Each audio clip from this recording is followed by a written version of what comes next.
It's that time of the year again where West Ham start their domestic cup campaign. West Ham have not had the best of starts in the Premier League, played 3, lost 3, but off we travel in the second round of the Carabao Cup, the EFL Cup trophy, to Kings Meadow to play in our first ever meeting, AFC Wimbledon. Matt, I am joined by Matt. What are your thoughts on the game tomorrow night? It's a strange one because we never do well against the lower teams. It's always a bit of a banana slip for us, isn't it? You know. Yeah. It's probably why Sky have put it up, because they're probably hoping for a giant killing. It's just the way we go, isn't it? I mean, the last 2 years we've hit the quarterfinals and got knocked out by the big teams. But yeah, you never know with West Ham. You never know. We could turn up. We could turn up and score 4 goals, or we could turn up and go all the way to extra time and win on penalties or something. Yeah. Right? Absolutely. I mean, what do you know? I mean, this is the first time we've ever played AFC Wimbledon. We obviously we had to do a little bit of digging. You found some statistics there. What's their league form like this year? They've won 1 in their first 5. They're sitting 15th in League One, so it's generally the sort of team we end up playing and not doing well. I mean, everyone remembers like Wigan in the cup last year. I know they were higher up, but we played Shrewsbury as well and we didn't do well against them. So they're probably looking at it like, for them, they're looking at it like, it's a no-loss game, is it? If they go out and lose, well, they played a Premier League team. But if they go out and win, could kickstart their confidence from at the table. Yeah. It's sort of thing, we can't win and they can't lose, no matter what the outcome is. But to be fair, Matt, that could probably be said the same for West Ham. I mean, we've not got a victory under our belt. So maybe to go into this domestic cup, getting a victory, albeit against a team that's 2 leagues below us, do you think that would boost our confidence? It might get like sort of the monkey off the back, because, we said we haven't won yet, so just getting the win out of the way, look saying, oh, they haven't won yet. Yeah. So it could be helpful, could be like a freebie, but it depends how seriously Pellegrini's going to take it. Because at this point, I don't know about. We don't know. With Big Sam didn't really take it seriously. David Moyes did not care about the cup last year. So it'd be interesting to see whether, like Bilic did, whether he's actually going to go for it, Pellegrini, or whether he's going to put a second team out. Do you think he's got really no choice in the matter to take it serious in terms of the squad depth we've got now in comparison to the last few seasons? Because if you do look over our positions, we have got good squad depth. We have, and it is going to be a chance for some of the players that haven't played yet to play. But it doesn't surprise me. It wouldn't surprise me in the slightest if we still see, I don't know, Oxford, Holland, some of the kids get a run out. Yeah. Maybe even Silva, even scoring goals on 21s. Yeah. Pellegrini could look at it as a chance. He might look at it like that, as a chance to go. Some of the kids who haven't had a chance, some of the reserve players, you never know. Or he might turn around and go, I'll make 4 or 5 changes again and put a really strong team out. Yeah. Yeah, I mean, I think for me personally, it'd be nice to see players like Oxford, who has committed his future to West Ham, maybe give Cullen a run out, and the Silva boy, yeah, he's banging them in at that level. But it'd be nice to see, can he step up to the mark and come up against this opposition and do it. How important is this Carabao Cup, the EFL Cup, to West Ham? It should be, because historically, especially over the last 10 years, this has been the cup that the big teams don't even bother looking at until like sort of the quarters of the semi-finals. Yeah. So if you can get to a semi-final, then anything can happen. It's 2 legs. You've got a home game. I'm assuming it's still 2 legs. I don't know if they've changed it to 1 leg this year. I know there's no extra time anymore. Yeah. It's just straight up penalties. So, but it should be, for us, it should be. You should be, Pellegrini's looking at it going, because let's be honest, we're never going to go and win the league. So Pellegrini should be looking at it saying, this is something we can realistically achieve. Yeah. And he's got... He's a guy that likes winning trophies, and this is a trophy he can realistically win. Yeah. Yeah. Do you think he should take it serious then? If I was him, I would. Yeah. Like, he's got nothing to lose, has he? If you put... I said, even at this stage, he could probably afford, like you said, with the squad depth now, to rotate the squad, and you still be looking at maybe 3 or 4 kids in it, but 7 sort of first-team squad players. It gives him an idea to see, again, more players he hasn't seen yet. Exactly. And that's what he's been doing for the first few games of the season. So maybe he's thinking this game has come at the right time. You know, maybe in the past, before we, as West Ham fans, we'd look at it and go, you know, the fear factor. But, you know, Pellegrini's got an opportunity here to really, really flex his muscle in the team selection, which he has been doing every game. I mean, he's been making, I think you made the point in the last review, he's made, what, 10 changes, 11 changes in total? Yeah, something stupid. I think it's like 4 or 5 changes every game so far. And it's good, I suppose, because I think we're probably going to see the likes of Adrian get a chance, albeit I don't think Fabianski's put a foot wrong. We'll probably see Oxford come into the side. We'll probably see Zabaleta. I think he might even give Diop another run out to give him game time. I think we'll see Yarmolenko.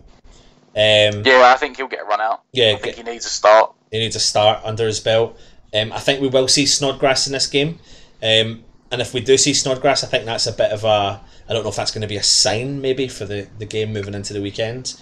And then probably Perez or Hernandez. But then I think he's potentially... Whoever starts tomorrow's game, sorry. I don't know. I think because we don't know... I mean, I did see rumours that Arnautovic walked out of the stadium on Saturday fine. So he definitely won't play tomorrow. I think it's 50-50 if he plays on Saturday. But if you look at it that he's not going to play Saturday... Really, for Perez and Hernandez, it's the opportunity to go into the game like tomorrow and say why I should be starting on Saturday. Yeah, he could start both of them and go out there, see who does better. Whoever does better is going to start as my striker. Or just try and go and get some goals. I mean, it's really tough to not sound and come across really confident or cocky when you go into these fixtures, because as we are West Ham, we're very aware that we can go into these fixtures going, I'll go and score some goals, and then we'll be talking after the game, after we've just been defeated, which is hopefully not what we want to do. It is exciting, I suppose. Another bit of news that came out today was Declan Rice hasn't been included, is that right, Matt, into the Republic of Ireland squad? Yeah, it come out today that he's not been in the squad, and apparently the rumour is because Southgate's been talking to him. Yeah. And so he hasn't decided, he's just undecided on where he wants his allegiances to lie. And because he's only played in friendlies for Ireland, that doesn't count towards setting your nationality for football. Yeah. But they've got this new stupid Nations League thing coming up. Yeah. And those fixtures do count. So if he played for Ireland, he wouldn't be able to play for England. Yeah. But I guess he'd get run out tomorrow as well, Bryce. Yeah, of course. He's been dropped from the last 2 squads, but given another opportunity again. Yeah, definitely. I mean, what is the situation with the Rice? What do you think is the situation with Rice? I don't know. I think he was hard done by to just get dropped from the game against Liverpool. He's still young, and obviously he's playing a couple of different positions. Obviously, he played holding midfielder against Liverpool, but I mean, let's be honest, you could have dropped anyone from the next game. No one could have argued against it. I think the only guy in the Liverpool game that didn't deserve to be dropped was Fabianski. Yeah. Because the game against Liverpool was so bad. But I don't know if maybe Pellegrini said something or something's happened in training. He's a young kid, and I'm sure Pellegrini's probably pulled him aside and said, "You need to work on this and work on this," and he'll work back in again. You know, he's not one to ditch the kids. He had a look at quite a few of the guys in the summer, and obviously he was happy with them, impressed with them. But Bilic did the same thing at the start of last year, didn't he? He made that mistake at Newcastle and pulled him straight out. Yeah. And then the back end of the season under David Moyes, he became one of the integral parts of the team. So yeah, absolutely. I'm sure it's just another learning curve for Declan Rice. This could be an opportunity, though, to see another partnership at the back. You never know if Oxford or Declan Rice were to start, or Diop was to start. You know, we are West Ham fans. We have no idea, again, moving into the next game, what Pellegrini's going to do. In my opinion, and we are going to do the preview for Wolves later on, but in my opinion, there's potentially 3 names on that sheet that are pretty much guaranteed. 3 or 4 names, and out with that, I would have no idea, really, who he's going to start with. I think you're right. I think Adrian will be in goal. I think he seems to be it doesn't seem to be what managers in at West Ham. It seems to be you get your Premier League goalkeeper and your cup goalkeeper. Yeah. So if we assume Fabianski is the Premier League goalkeeper at the moment, you assume to keep Adrian happy, he'd be in goal for the cup games. Absolutely. I think it'll be good to see players. I think, do you know what? I don't mind the Carabao Cup. I don't mind the EFL Cup. I don't mind the domestic cups. I want West Ham to do as much as they possibly can Although, would I put out what Pellegrini would foresee being his full-blown starting lineup? Absolutely not. I do want us to go for this cup competition, no, but I see this a little bit differently because I think our depth in squad is a lot better. So it's an opportunity for these players to fight for their place, is the way I look at it. Therefore, they should go out and perform at the highest level, and they're getting paid that money to be able to go and perform at the highest level. Therefore, I expect something from it. But as I said at the start, we don't always guarantee that. Well, no, but the thing is, this year, like you've seen with Snodgrass, Pellegrini come in the summer and said the slate's clean, everyone's got a new slate, and obviously Snodgrass has done well in training, and Pellegrini's picked him. Yeah. So the guys should be going into the game tomorrow going, you know what, if I do well, I've actually got a chance of starting on Saturday. Yeah. And we've got, like, Pedro Obiang hasn't played a game yet. Yeah. So I'm assuming, I would guess maybe he'd get a game tomorrow, and, you know, he could walk in, he could do well and end up in the team on Saturday. Yeah. You know, it's a different thing. Whereas before, like last season, our squad was so thin that you just knew it was the guys that weren't playing and the kids. Yeah. But you also knew that the chance of them actually getting into the first team was almost non-existent. Like, it was just a run out. Whereas now, like you said, the squad depth and the way Pellegrini's taking his team, you know, if someone does well, Perez goes and scores a hat-trick tomorrow, he'll start on Saturday. Mm. Same Fernandez. You know, the opportunity's there if you do well to get in the team, which is boost for the squad, yeah, an incentive that hopefully we don't throw it away, because this is an opportunity for a cup we could and should be going for. Before we go on to predictions then for the game, go back to Declan Rice. If he was to be called up to the England squad, does that force Pellegrini's hand ever so slightly? With I mean, yes and no, because don't forget there was all that hype, was it 3 years ago now on Oxford? He was like the England, under-19s captain at the time, and he was like 17. But he's been shipped off to Germany. He hasn't done much since he's come back. He's just, apparently, he said he wants to stay at West Ham now, but let's not forget, the window's still open for another couple of days. He could still end up going back out to Germany. Yeah.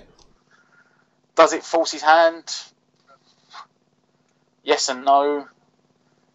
It may not force his hand the fact that he feels he has to pick him every day, but, you know, he's still got this contract situation going on. And if he does get picked for an England squad, it does then force the hand of saying, well, if you're not going to play him, you know someone else is going to come in and pick him up. Yeah. Well, I suppose we've got an interesting dilemma to see. It's not a bad thing. It's not been the greatest of starts for West Ham, but we are moving into the EFL round 2 of the Carabao Cup. West Ham playing AFC Wimbledon, travelling to, oh my god, I've just forgot the name of the stadium. Is it Kings Meadow? Kings Meadow, for the first ever meeting against the Wombles of the new Wombles, not the old Wombles, AFC Wimbledon. Neil Ardley is going to probably put out full strength team, but it'll be interesting to see what Pellegrini does. Lastly, before we end this preview, Matt, score predictions for tomorrow. 3-1.